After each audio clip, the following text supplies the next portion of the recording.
J'aime la nuit. N'est-elle pas magique? D'un coup de baguette, elle change le monde.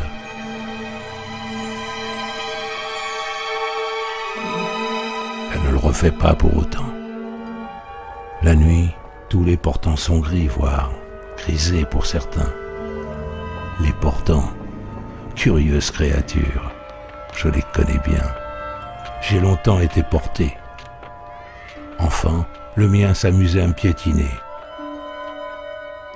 J'étais son ombre.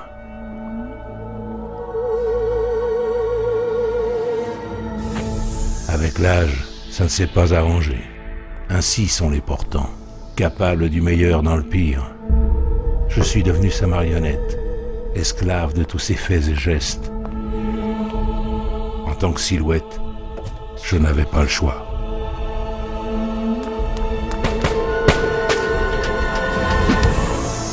L'argent, le pouvoir, il lui en fallait toujours plus. Le règne, la puissance, mais pour la gloire, il pouvait repasser. Ces méthodes me répugnaient, mais que pouvais-je y faire? Toute résistance semblait vaine. Impuissant, j'assistais au grand nettoyage de printemps. Et sans l'ombre d'un doute, j'y contribuais.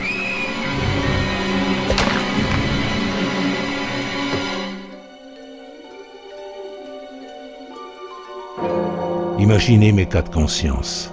C'était devenu un vrai calvaire. Il avait franchi le point de non-retour et moi avec. Mes mains étaient toujours sales. Elles trempaient chaque jour dans l'innommable. Qui était l'être obscur dans cette histoire? Quand vous êtes porté, vous faites corps avec votre portant et devenez complice de ses actes. Vous n'êtes qu'un pion qu'il manipule à sa guise toute l'éternité. Les portants, dire qu'ils ont le monde entre leurs mains. Pas étonnant qu'on en soit là.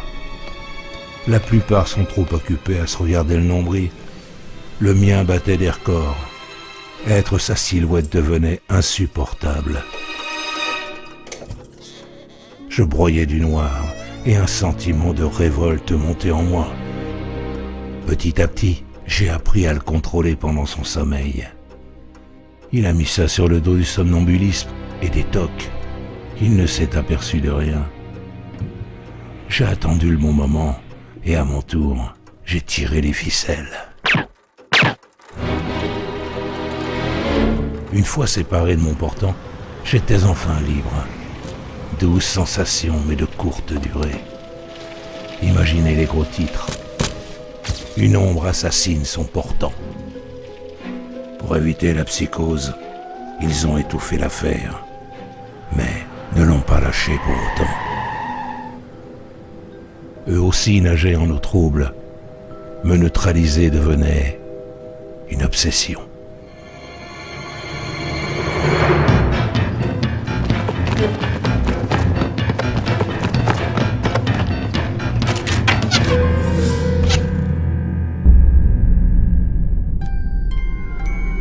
Une fois capturé, je me suis réveillé au milieu de nulle part.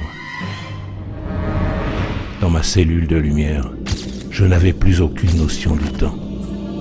Ils m'ont gardé prisonnier un moment. J'étais un cobaye de premier choix pour leurs expériences. J'ai failli péter les plombs. Un jour, comme par miracle, ils ont sauté.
Malgré ma disparition, une question les taraudait toujours. Et si leur ombre faisait pareil? L'idée de s'en débarrasser leur a vite effleuré l'esprit. Et après des mois de recherche, ils étaient capables d'en fabriquer, mais aussi d'en changer. Avec cette découverte, de gros industriels sont passés à la fabrication, écrasant tout le marché sur leur passage. Ainsi naquit Shadows & Co. 2000 employés, 10 000 ombres par jour, numéro 1 au box-office de l'obscur et corrompu jusqu'à la moelle. Nous sommes devenus un pur produit de consommation. Vous pouvez acheter des ombres artificielles à chaque coin de rue. On garde la vôtre bien au chaud et pour une modique somme, vous repartez avec une silhouette flambant neuve.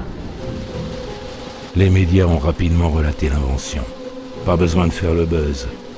Du mannequin au monstre de Frankenstein, de Rocco à Sarko, les modèles ne manquent pas. Le tout sans scalpel ni bistouri. Le son des tiroirs caisses tintait comme des clochettes d'argent. Shadows & Co devint très puissant et incontrôlable. Avoir peur de son ombre allait prendre tout son sens.